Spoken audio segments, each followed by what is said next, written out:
Thank you, Kirk. I appreciate it. And Kirk is in a leadership position here as FSD at the Tampa airport, and we so appreciate all that he does every day to get up and to keep people safe here. Today we have an exciting announcement. As you know, the TSA is tasked with keeping people safe while they travel on our airlines, and they go through our airport security systems and do a phenomenal job year-round, day after day.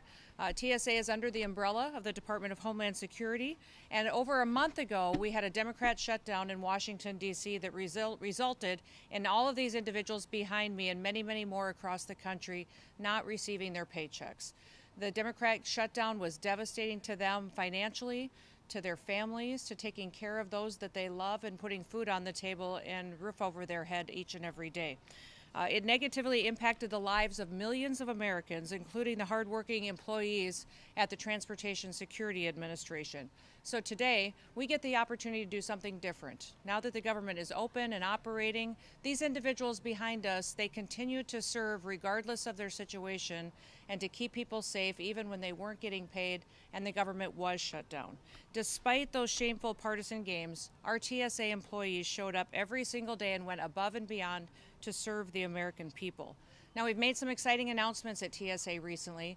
You've seen me in the last few weeks announce a $1 billion investment into new technology that will be deployed across the country at our security checkpoints to increase not just security systems for individuals that use our airlines, but also will make their jobs easier and more efficient. And they'll be able to focus on their customers, those that travel, but also know that the technology that they're using is streamlining the process to help them get people through those checkpoints even faster. We also have announced that we are implementing Real ID, and they've been doing phenomenal work making sure that people who travel have the right information, that they have the correct ID, and so far we have 94% compliance with Real ID across our airport systems. Real ID was passed in law over 20 years ago, and no administration had implemented and put it in place, and it's incredibly important that we know that people are traveling on our airlines should be there, that they pass security checkpoints, that we know who they are, and that they're using an ID that is verifiable and that it is compliant with the law. So that implementation has been put in place. We're grateful to see people across the country and around the world using Real IDs, but we're also making sure that it's facilitated and that people understand that we will be following the law. And now these individuals behind me, I want to talk a little bit about them, because they're all being recognized for exemplary service during difficult times, but also on every single day when they show up for their jobs. I'm so proud of them, and I'm proud of everyone in leadership who inspired them to continue to do their jobs and to do them well.